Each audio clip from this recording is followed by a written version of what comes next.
All right, 14.1, fitting exponential functions to data. So first of all, we want to look at some data and identify if it is truly, in fact, an exponential function. So, in order for us to start looking at that, we need to look at the quotient of consecutive terms. Consecutive terms mean one term after another. We're going to take the higher term and divide it by the lower term and see if that quotient, that answer is the same, then we know it's an exponential function. Okay, so this is our term number, this is the value of the term. So we're going to take the first value, the answer, and divide it by the one at 0, evaluated at 0. So that would be 4, and that pen does not show up. Let's try this one. That would be 4 over 1. Okay. Here, we're going to take the second one, which is 16, and we're going to divide it by the first one, that's 4. 16 over 4, that does reduce to 4 over 1. So far the ratio, that quotient's the same.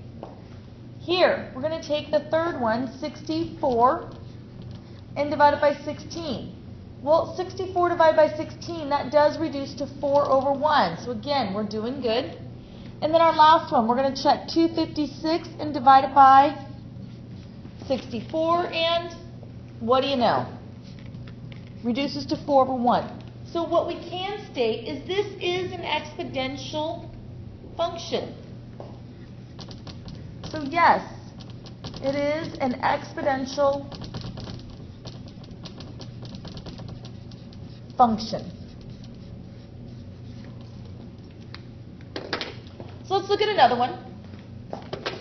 We have number 2 up this way. We'll move the board down just a bit so that we can see it. Or actually, let's move this over, swivel over, so we can line up. So we have this table, and again, we're going to do the same thing. We want to see if it's exponential, which means the quotient has to be the same for consecutive terms.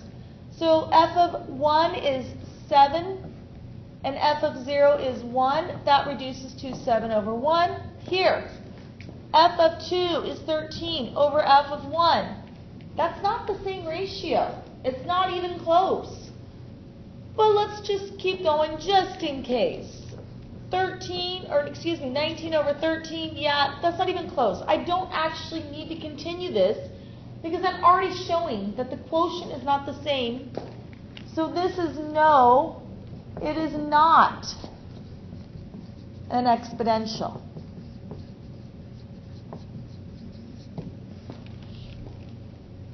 All right, so next we're going to use data to write an exponential function. We want to write it in the form of f of x equals a times b to the x. We have this problem here that we're going to look at. The table gives the official population to the United States for the years of 1790 to 1890. Create an appropriate exponential model for the data set, then graph your function with a scatter plot and assess its fit. So here's all our data. Now, what are we going to do with it? Well, first of all, we need to see if that quotient is going to be the same.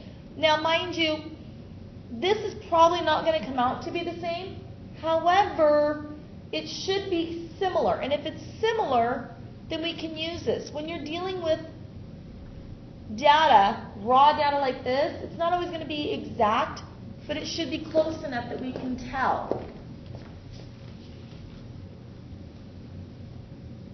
We are using a graph to estimate, so that means we actually have to go through and find those averages. So I got to take these populations and divide them. And that's divided by,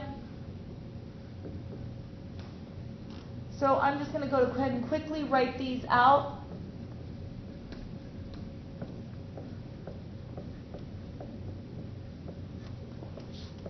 And then let's see, that's 9,638,453.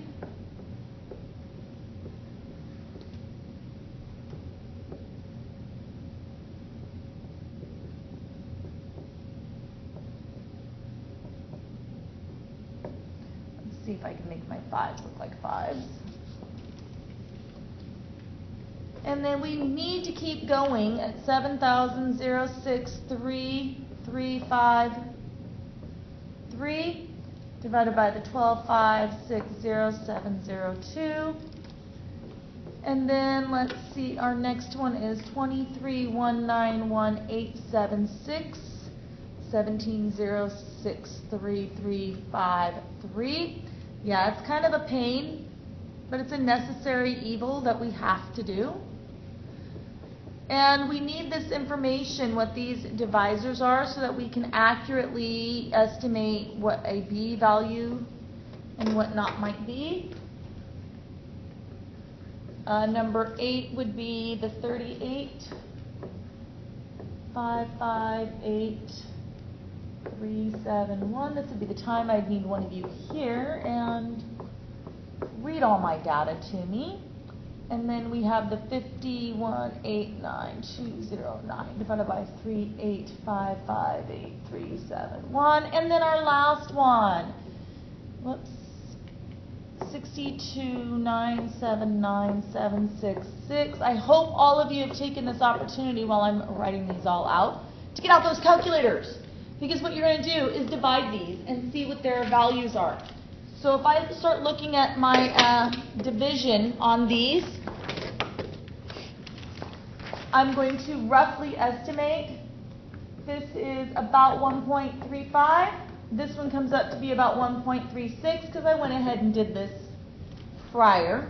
1.33, 1.33, 1.33. This one is a 1.36.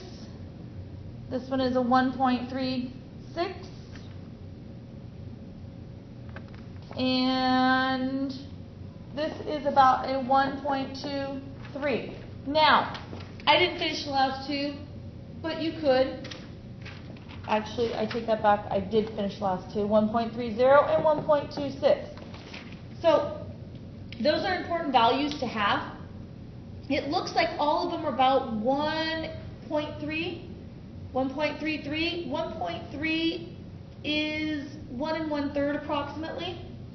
We need to figure out what our B is because it is our growth, it is our exponential, it is the factor that's being multiplied each time.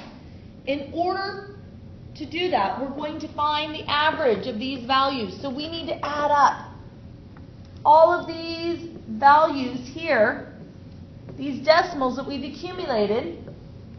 We're going to add them all up, and then we're going to divide it by 10, because there's 10 of them.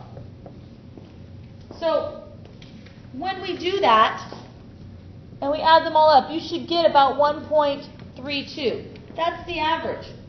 Since B is bigger than 1, because remember, this is our B value, since it's bigger than 1, that shows that we have a growth going on. Well, look, our population was getting bigger, it wasn't getting smaller. It's not decaying, it's growing. So most of the time, populations are growth, except for with endangered animals. So the initial population was 3,929,214. And if we round it so that we're talking about hundreds, well, that would be a 3.93 million or so.